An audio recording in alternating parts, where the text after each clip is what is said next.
오늘 우리에게 주신 하나님의 말씀은 로마서 12장 2절 말씀입니다.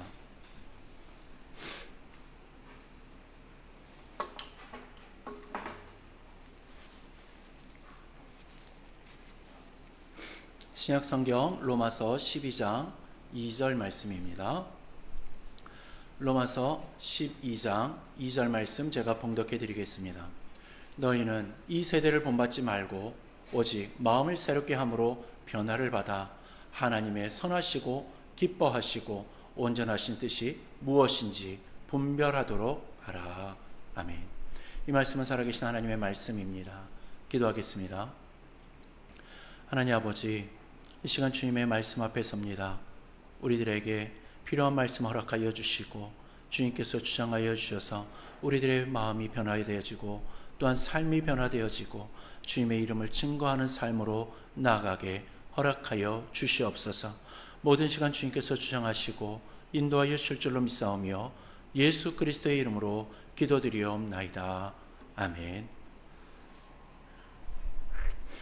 우리는 지금 로마서의 말씀을 차분하게 따라가고 있습니다. 로마서는요, 신앙의 기초이면서도 또한 동시에 신앙의 가장 깊은 자리까지 우리를 데려가는 말씀입니다. 특별히 오늘 말씀은요, 로마서 전체의 흐름에서 매우 중요한 전환점에 해당되어지는 말씀입니다.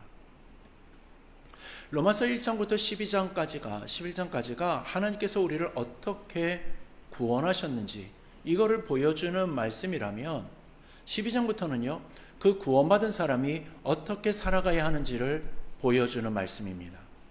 근데 바울은요, 그 삶의 출발점을 어떤 행동이나 결단 같은 것으로 말을 하지 않고요, 마음으로부터의 시작을 말을 하고 있습니다. 오늘 봉독해드린 말씀은요, 로마서 12장 2절인데요. 다시 한번 들려드리겠습니다. 너희는 이 세대를 본받지 말고 오직 마음을 새롭게 함으로 변화를 받아 하나님의 선하시고 기뻐하시고 온전하신 뜻이 무엇인지 분별하도록 하라. 이 말씀은요, 우리가 많이 들어왔기에 무척이나 익숙하게 느껴질 겁니다. 그래서 자칫하면요, 이미 다 아는 말씀처럼 여겨져 가지고 그냥 지나칠 수도 있을 텐데요. 그러나 이 말씀은요, 바울이 오랫동안 붙잡고 눈물로 씨름하며 고민하는 가운데 고백되어진 말씀입니다. 바울의 출발점은요, 로마서 7장이었습니다. 로마서 7장에서요, 바울은 아주 충격적인 고백을 하는데, 원하는 바 선은 행하지 아니하고 도리어 원하지 않으려는 바 악을 행한다라는 겁니다. 이 고백은요, 믿지 않는 사람의 고백이 아니고 사도 바울 자신의 고백이었다라는 겁니다. 주님을 만났고 또 복음을 알고요, 사명을 받은 그 바울의 고백이었다라는 거죠. 나는 하나님을 사랑하는데 내 몸이 말을 듣지 않는다라는 겁니다. 나는 선을 원하고 있는데 내 삶은 엉뚱한 방향으로 흘러간다라는 거죠. 나는 분명히 은혜를 아는데 여전히 죄의 습관이 나를 붙잡고 있다라는 겁니다. 이것이 바울의 고민이었고 이것이 오늘 우리의 고민이기도 하죠. 로마서 8장 1절에서요, 바울은 분명히 말을 했습니다. 그러므로 이제 그리스도 예수 안에 있는 자에게는 결코 정죄함이 없나니. 그러나 정죄함에서 벗어났다고 해서요, 곧바로 완전히 변화된 삶을 사는 것은 아닙니다.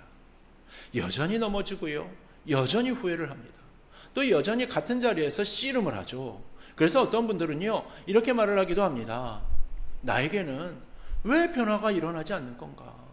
나는 왜 아직도 이 모양인 건가?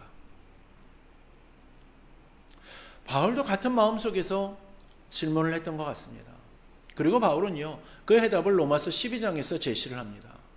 그 첫 번째 대답이 로마서 12장 1절이었습니다.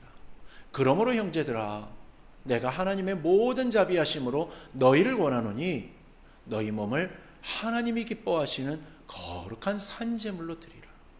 이는 너희가 드릴 영적 예배니라. 바울은요, 삶의 문제를 예배의 문제로 가져온 겁니다.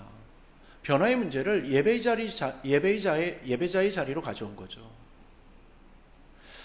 지난주에 말씀드렸듯이요, 여기서 바울이 말하는 산제물은 이미 죽은 제물이 아닙니다. 지금 살아 숨쉬고 있는 제물입니다. Living Sacrifice라는 거죠. 말 그대로 살아있는 희생, 제물이라는 겁니다. 살아있지만 더 이상 내 욕망대로 움직이지 않는 상태, 살아있지만 하나님의 통치 아래 놓여있는 삶, 이것이 바울이 말하는 예배자의 삶이라는 겁니다. 근데 여기서요, 중요한 질문이 하나 생깁니다. 이러한 삶이 과연 가능한가라는 거죠. 어떻게 사람이 살아있으면서도 자기 욕심대로 살지 않을 수 있는가? 어떻게 우리가 이 정도의 삶에 이를 수가 있는 건가라는 겁니다. 바울은 이러한 의문을 그냥 지나치지 않습니다. 로마서 12장 2절에서요, 그에 대한 대답을 해줍니다. 첫 번째 대답은 이렇습니다. 너희는 이 세대를 본받지 말고, 바울은 아주 분명하게 먼저 선을 긋습니다. 이 세대를 본받지 말라. 여기서 말하는 세대는요, 단순히 나쁜 세상 정도를 의미하지 않습니다. 이 말은요, 우리를 둘러싸고 있는 생각의 방식, 또 가치관이나 판단의 기준, 그리고 삶의 패턴을 모두 포함하는 겁니다. 여러분, 우리는 가만히 있어도요, 이미 이 세대에 영향을 받고 있습니다. 아무 생각 없이 살아도요, 이미 세상의 방식대로 반응하고 있죠. 그렇게 이 세대를 본받지 말라라는 말은요, 이 세상에서 도망치라라는 말이 아니고, 이 세상을 생각 없이 따라 살지 말라는 말인 겁니다. 이렇게 바울은요, 생각하지 않는 신앙을 가장 먼저 경계케 하고 있습니다. 우리는요, 흔히 세상을 따라 산다라고 말을 할 때요, 아주 노골적인 죄를 떠올립니다. 그러나 바울이 말하는 이 세대를 본받는다라는 것은요, 그보다 훨씬 미묘한 문제입니다. 생각의 방향, 또 판단의 기준, 무엇이 중요하고 무엇이 덜 중요한지를 가르는 기준, 이 모든 것이 이미 세상에 의해서 학습되어져 있다라는 말입니다. 바울은 이것을요, 패턴이라고 말을 합니다.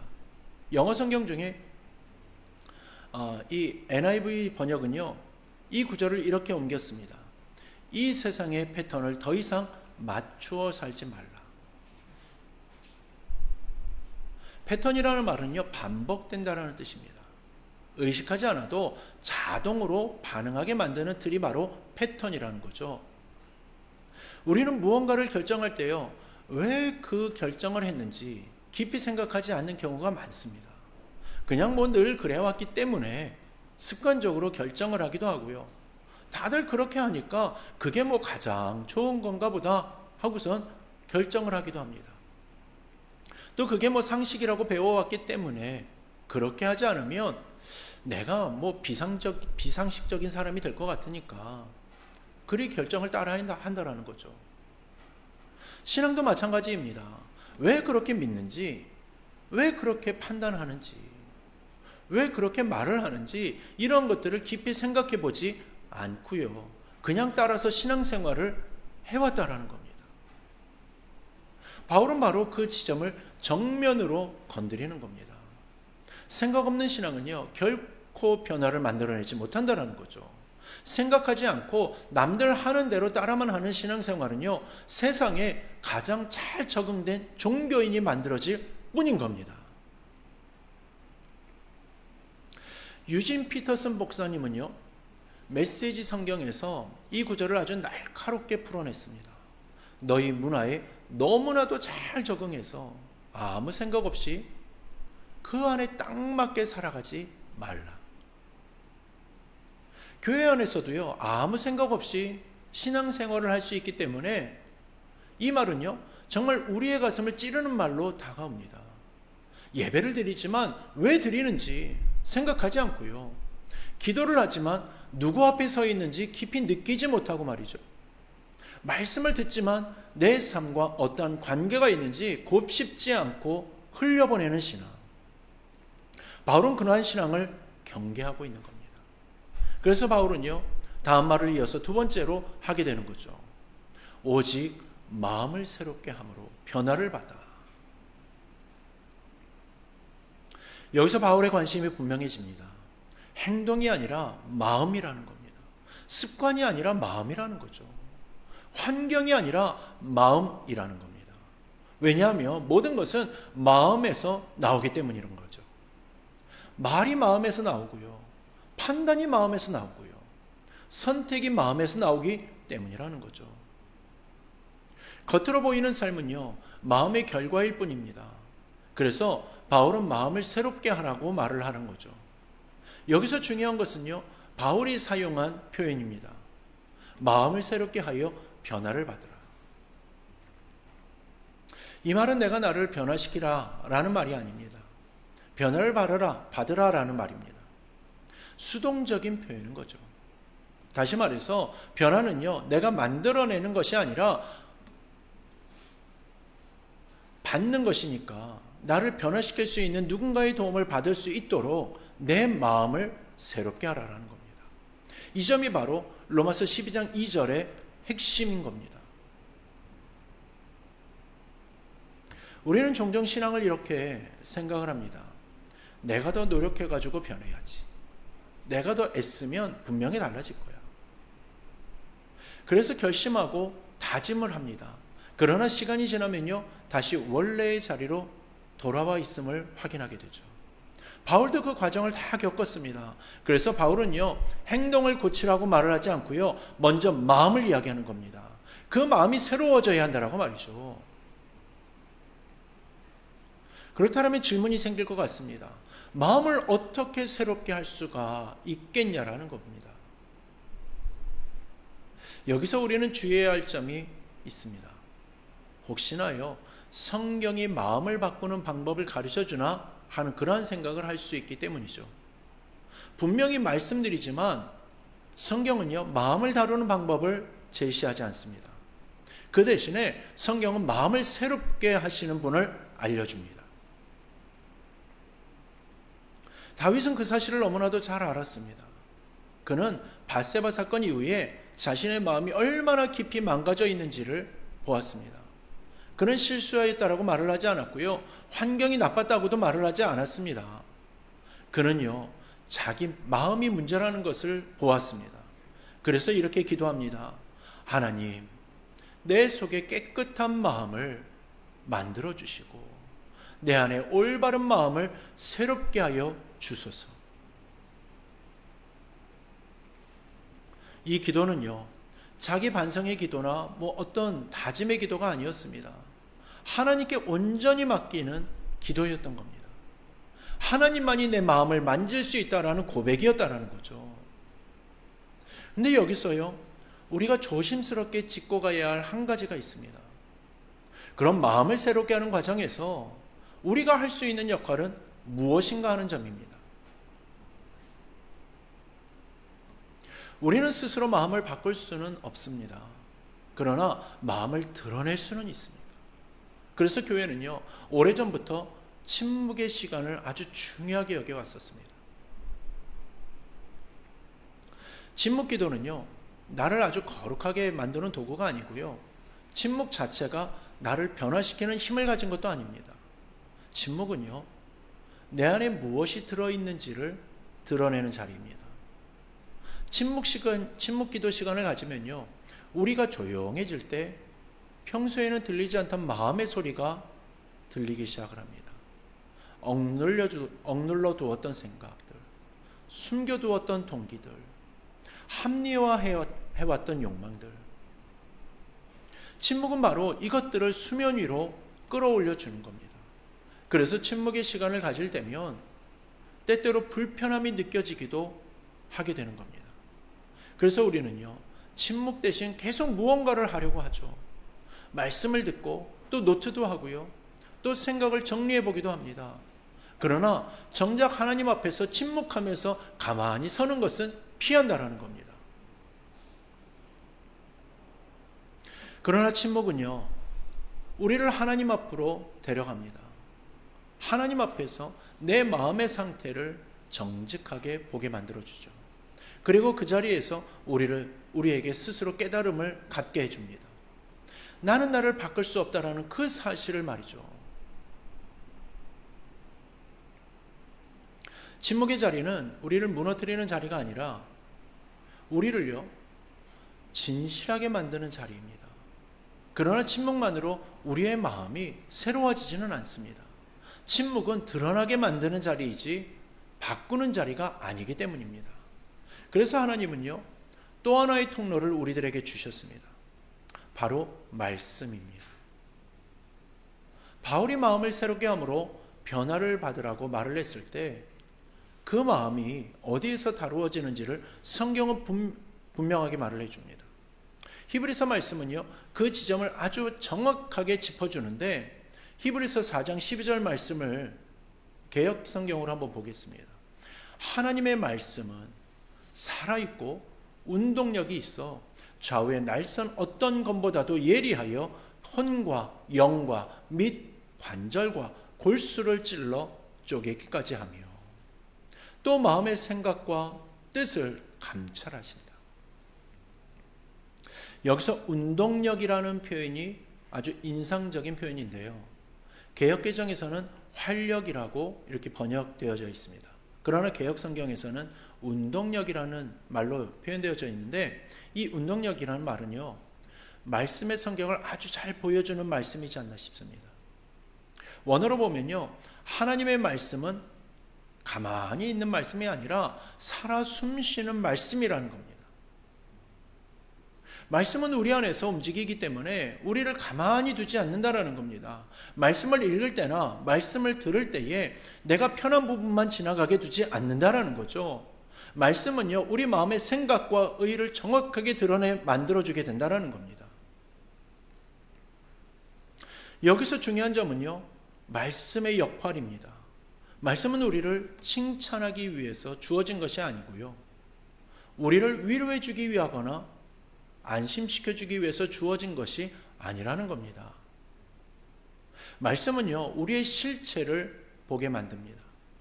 내가 어떠한 사람인지, 내 신앙이 어떠한 상태인지 말씀 앞에서는 숨길 수가 없는 겁니다. 그래서 말씀 묵상이 무척이나 중요한 거죠. 말씀 묵상하는 시간은요, 정보를 늘리거나 지식을 쌓는 시간이 아닙니다. 말씀 묵상은요, 하나님 앞에서 내 마음을 내어놓는 시간인 겁니다.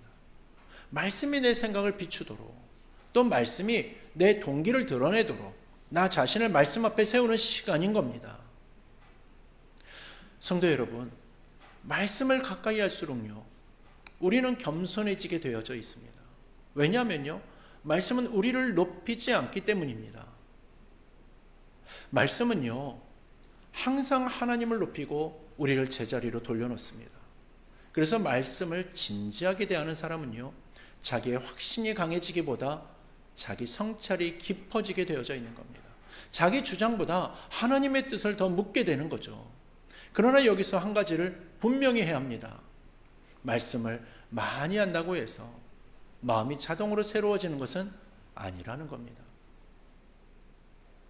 말씀을 많이 읽는다라고 해서 반드시 변화가 일어나는 것도 아니라는 거죠. 변화는요, 말씀 그 자체에서 나오는 것이 아니라 말씀을 통하여서 성령께서 일하실 때 일어나게 되는 것입니다. 이 점을 놓치면요, 신앙은 또 하나의 고행이 되는 것이고요, 또 하나의 부담이 되거나 또 하나의 과제가 되고 마는 겁니다. 그러기에 바울은요, 변화를 받으라 라고 말을 하는 겁니다. 여기서 받는다라는 말은요, 누군가가 주신다라는 말입니다. 그 누군가가 누구이겠습니까? 그분은 바로 성령이시죠. 성령께서 말씀을 통하여서 우리 마음을 만지십니다. 우리가 예상하지 못한 지점에서 우리가 준비하지 못한 순간에 성령께서 말씀을 사용하여 우리 안을 흔드시는 겁니다. 그래서 말씀이 진정으로 내 안에 들어오면요, 모든 것이 다 끝난다 라고 말을 할 수 있다는 거죠.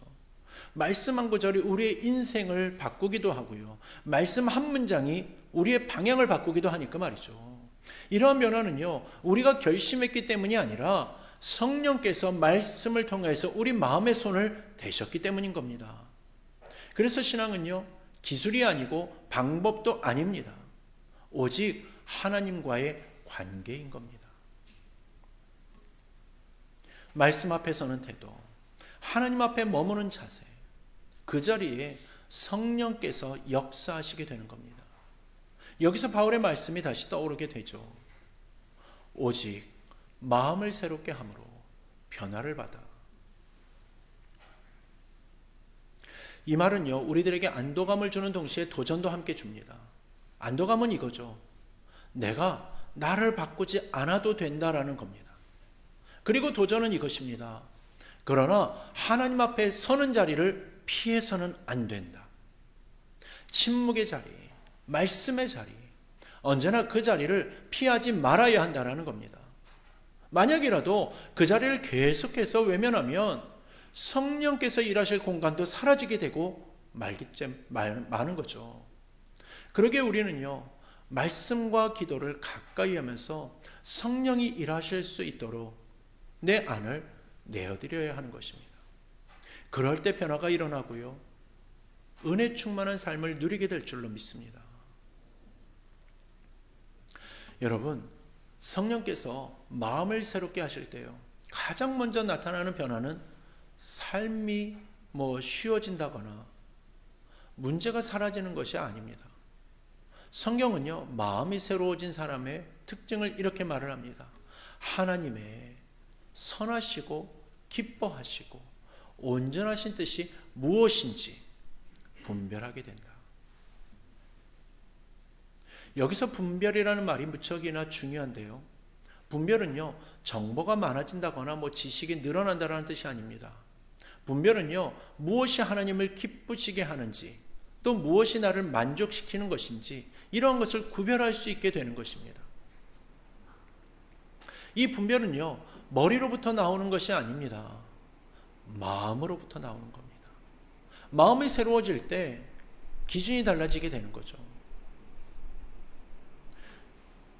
이전에는 편한 것이 기준이었고 손해보지 않는 것이 기준이었고요, 사람들의 평가가 기준이었다면 이제 마음이 새로워지면 하나님의 마음이 기준이 되는 겁니다. 그래서 때로는 손해를 보면서도 평안을 누리게 되고요, 그래서 때로는 불편한 선택을 하면서도 확신을 가지게 되는 겁니다. 이것이 성령께서 주시는 분별력인 거죠. 바울은 이 분별을 신앙의 성숙으로 보았습니다. 신앙이 성숙해진다는 것은요, 문제를 겪을 일이 없다라는 것이 아닙니다. 유혹이 사라진다는 말도 아닙니다. 신앙이 성숙해진다는 것은 하나님 앞에서 무엇이 옳은지 또 무엇이 나를 멀어지게 하는지를 점점 더 민감하게 느끼게 되는 겁니다. 그래서 마음이 새로워진 사람은요, 죄를 가볍게 여기지 않습니다. 그러나 동시에 절망하지도 않습니다. 왜냐하면 자신을 바꾸는 분이 자신이 아니라 하나님이시라는 것을 알기 때문인 거죠. 바울이 우리들에게 던지는 질문에 대해서 다시 한번 깊이 생각해보는 시간을 가져보았으면 좋겠습니다. 나는 지금 어떠한 존재인가? 나는 지금 무엇을 기준으로 살고 있는가? 나는 여전히 이 세대의 패턴에 아무 생각 없이 반응하며 살고 있는가? 아니면 하나님 앞에서 내 마음을 열어놓고 있는가? 여러분, 지금 이 질문은요, 다른 사람을 향한 질문이 아닙니다. 자기 자신을 향한 질문입니다. 그리고 지금 드리고 있는 수요 예배는 결과를 확인하는 자리가 아닙니다. 하나님 앞에서 자신을 내려놓는 자리인 겁니다. 그러기에 오늘 이 말씀을요, 우리를 몰아치기 위한 말씀이라고 그렇게 오해하지 마십시오. 너는 왜 아직 이것도 못하냐고, 아직도 그 자리에 왜 그냥 그대로 있느냐라고 책망하는 말씀이 아니라는 겁니다. 오히려 이렇게 말씀하십니다. 내가 너의 마음을 새롭게 하고 싶다. 내가 그 자리에 서 있기를 원한다. 이것이 로마서 12장 2절의 초대인 겁니다. 그리고 이 초대 앞에서 우리가 할 수 있는 일은 아주 단순합니다. 마음을 지키려 애쓰는 것이 아니라 마음을 하나님께 드리는 겁니다. 다윗처럼 이렇게 고백하는 거죠. 오 하나님, 내가 나를 어떻게 할 수 없습니다. 내 속에 깨끗한 마음을 만들어 주십시오. 내 안에 새로운 마음을 새롭게 하여 주십시오. 성도 여러분, 이제 잠시 후 우리는 회개와 결단의 기도를 드릴 겁니다. 그 시간에 무엇을 더 말하려고 애쓰지 않아도 됩니다. 무엇을 더 증명하려고 애쓰지 않아도 됩니다. 그저 하나님 앞에 정직하게 서면 되는 겁니다. 말씀 앞에서 침묵하며 내 마음의 상태를 하나님께 맡기면 되는 거죠. 그러면 그 자리에서 성령께서 일하실 겁니다. 오늘 이 수요예배가 우리들에게 그러한 전환의 자리가 되기를 바랍니다. 행동을 고치려는 자리에서 마음을 하나님께 맡기는 자리로, 결심을 쌓는 자리에서 은혜를 받는 자리로, 그래서 오직 마음을 새롭게 함으로 변화를 받는 하나님의 사람으로 다시 서는 시간이 되기를 주님의 이름으로 간절히 축원합니다. 이제 기도의 자리로 나아가겠습니다. 지금 이 시간은요, 다른 사람을 돌아보는 시간이 아니라 내 마음을 하나님 앞에 내려놓는 시간입니다. 말씀을 들으면서 떠올렸던 내 마음의 모습이 있다면 그대로 하나님 앞에 올려드리십시오. 바꾸겠다고 다짐하기보다 숨기지 않고 드러내는 시간이 되기를 바랍니다. 잠시 아무 말 하지 않고 하나님 앞에 침묵하며 회개와 결단의 기도를 드리겠습니다. 성령께서 우리 각 사람의 마음을 만져주시도록 조용히 하나님 앞에 머무는 시간을 갖기를 원합니다. 기도하겠습니다.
기도하겠습니다.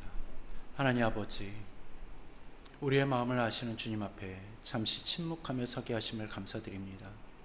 우리가 스스로를 바꾸려 했었던 그 자리에서 이제는 주님 앞에 우리들의 마음을 맡깁니다.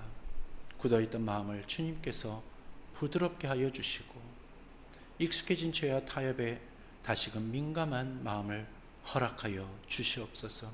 오직 마음을 새롭게 하시는 성령의 은혜를 의지하며 오늘의 결단을 주님 손에 올려드립니다. 우리의 삶이 주님의 선하시고 기뻐하시고 온전하신 뜻을 분별하며 살아가는 삶이 되게 하여 주시옵소서. 이제는 우리 주 예수 그리스도의 은혜와 하나님 아버지의 극진하신 사랑하심과 성령님의 위로하심과 교통하심과 역사 충만 감화 감동하심이 오직 주님께서 우리들에게 허락하신 말씀을 통하여 먼저 우리들의 마음을 내어놓고 정직하게 고백하는 가운데 성령께서 일하실 그 자리를 내어드리길 소망하며 다짐하는 우리 사랑하는 모든 성도들 머리 위에 이제로부터 영원토록 함께 하시기를 간절히 축원하옵나이다. 아멘.